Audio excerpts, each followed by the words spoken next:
Eh bien, salut tout le monde, c'est Project 7 et aujourd'hui on va parler des for loop. Donc, le for loop c'est à peu près comme les for each, enfin le même concept, mais ça fonctionne différemment. Donc, comme j'ai dit, bah, ici j'ai une liste, enfin comme j'ai dit, ici j'ai une liste box et un bouton. On va double-cliquer sur le bouton et on va déclarer un for loop. Donc, pour utiliser un for loop, il suffit de faire. Donc, commencer par déclarer le mot-clé for. Et cette fois-ci, écrivez, choisissez un nom, par exemple on va choisir X, et faites égal 0, par exemple de 0, to. To ça veut dire A, de 0 à 10. Et faites entrer. Et ça va égaler next. Donc ici, ce qu'on a dit, répétez cette action, ce code ici, de 0 à 10. Donc à peu près 11 fois. Donc on peut par exemple montrer un message. Non, on va pas faire 10 fois, on va faire que 5 fois.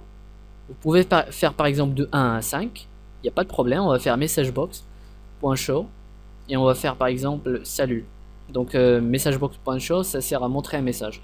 Et donc on a dit 5 fois montrer salut, tout simplement. Voilà, on clique salut, salut, salut, salut, voilà, hop, salut. Donc salut c'est montré 5 fois. Et donc encore une fois, for comme étant un mot-clé, donc le mot-clé for, puis choisissez un mot, un caractère, peu importe, quelque chose de votre choix, puis faites égal et faites un intervalle, par exemple de 1 à 5. Et donc de 1 à 5, donc 1, 2, 3, 4, 5, donc 5 fois, ce code va se répéter. Ou bien on peut par exemple ajouter du numéro à cette listbox, on va faire par exemple listbox, 1.items .text, enfin .add.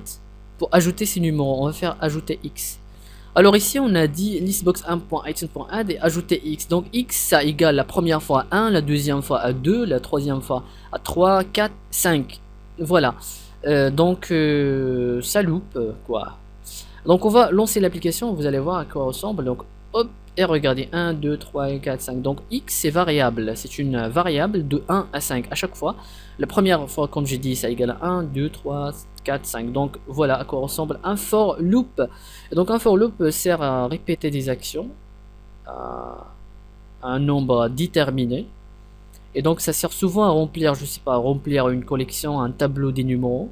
Et donc je peux par exemple, si je veux remplir cette list box avec 100 numéros, on va faire x de 0, on va utiliser le 0 aussi, à 100.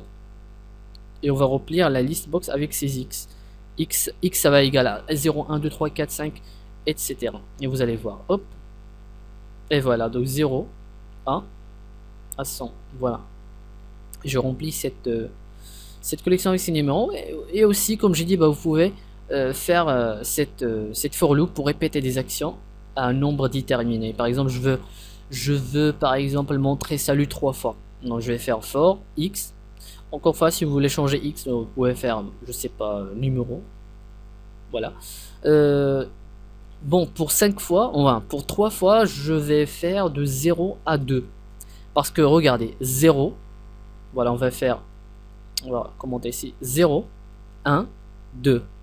Il y a combien de chiffres on a ici? 3 chiffres. Et donc, 3 fois. Ça va répéter le code 3 fois. On va montrer un message 3 fois. On va faire salut. On peut même faire plus et on va indiquer le numéro de numéro. Voilà, comme ça. Et on va lancer l'application et vous allez voir, hop. Ah oui, on a une erreur ici. Je me demande, c'est quoi?